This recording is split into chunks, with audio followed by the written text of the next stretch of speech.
AWE nós está de festa, nós está muito contente com a AWE e a Comissão Sexta Plus a Unibec depois da pandemia e para nós está muito contente mesmo para receber na BEC.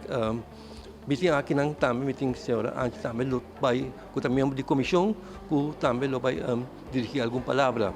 Essa aqui é uma comissão que já está para participar que está gestão para resolução acaba e não meta está para organizar atividade na Sexta Plus não somente pessoas de Playa Pobao, mas para a Aruba em geral, se botam Sexta Plus e não tem nada assim, chega aqui no centro de bairro Playa Pobao e também por participar na atividade aqui no centro de bairro Playa Pobao com se botam Sexta Plus.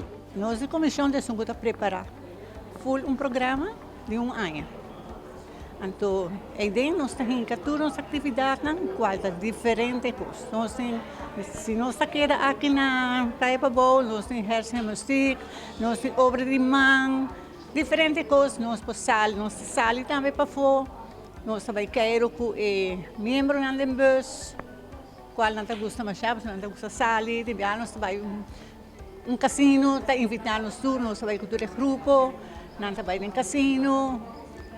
Pero nós, diferentes coisas nos organizamos e membros não gostam mais chaves, não passa roupa e não gostam mais chaves, não bisa, se não quer assim bem, não é facioso, pero não se não bem, não é falta roupa, porque não tem roupa amiga que não conversar, porque recone e tem roupa de gente grande, não cuta roupa isolada, então sabe para não ter roupa bom.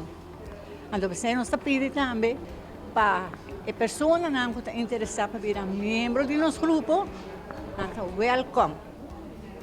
Para sobre que não passa roupa leuk, então tem roupa gente grande que não tem nada para fazer, então não somente damas, mas cavalheiros também que não só, ou damas não que só, ou pareja não que pensionar e outra coisa, nós temos 60 anos para virar membro do nosso grupo.